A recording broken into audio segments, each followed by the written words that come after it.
Okay, so we're going to be doing a video today on the Ford Motorcraft alternators, which are used on the Triton line of engines, the 4.6 and the 5.3 Triton gas V8s. Those are used in everything from the Crown Vic up into the larger F-Series Super Duty trucks. And we're going to talk about how long these last and what causes them to fail. So this alternator came out of my 2008 F-250 pickup truck, and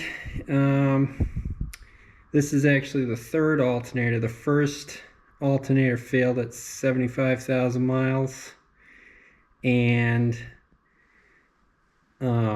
basically what happened was I was driving along early in the morning, and the first thing I noticed was the lights were getting real dim. Then the lights went out, all the lights on the instrument panel went out,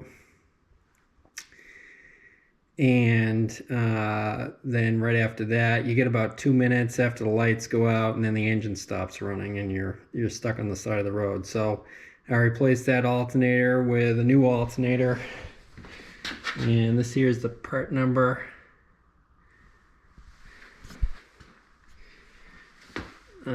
So the part number is GL-8739-RM. And I ran that alternator for another 80,000 miles, and at 80,000 miles I replaced it because I figured I was on borrowed time. I figured it was probably a good time to do the spark plugs too. So I do the spark plugs every 75,000 miles. So I did spark plug at 75,000 miles, had this alternator failure, then went another 80, replaced the alternator. Now I'm at 230, and this is the third alternator, which again, it failed actually at 76,400 miles. And you know, the bearings are good, everything spins nice and smooth. You wouldn't think it was a bad alternator, but something failed inside. So we're going to dig into that in this video. So I'll bring you back once I get it apart. Okay, so on the back side of the alternator there's this little gray plastic piece which is connects to the wiring harness on the truck. And inside this, I did a little bit of research online, is the voltage regulator rectifier module. And something else that's interesting is these alternators actually have brushes, and those brushes contact these slip rings on the rotor inside. And some people say, you know, these brushes can wear, and that can be what causes the alternator to fail. In this case, the brushes both look pretty good. So I don't know what caused this thing to fail, but you know, it could be something wrong with the solid state electronics in here. But I think the takeaway is if you got one of these vehicles, you probably want to replace the alternator prior to 75,000 miles so you don't get stranded on the side of the road.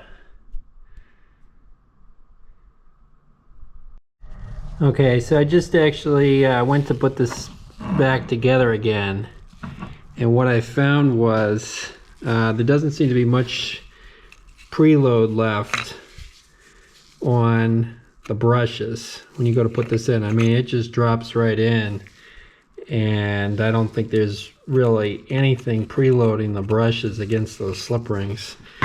So then I took the screwdriver, and you can actually push these you can push these brushes in about 1 inch.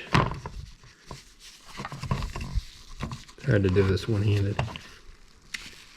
So, you know, I think what happened is the brushes basically wore down to the point where there's no longer enough spring contact pushing against the slip ring bands there. And something else I want to mention is, you know, if you do break down on the side of the road, it's not enough to just jump start the vehicle. You know, these engines require a lot of power to run the fuel pump and the ignition and everything. So one way to do it is you can swap a good battery out of another vehicle. What I did in this case is I was only about 1 mile away from home, so what we did was we charged up the battery using some jumper cables off of a good truck for about 10 minutes, and that was enough to charge up the battery to get home. So I just figured I'd give you that little tidbit to avoid having to have your vehicle towed. All right, so check back in. Hoping to do some more videos on this channel.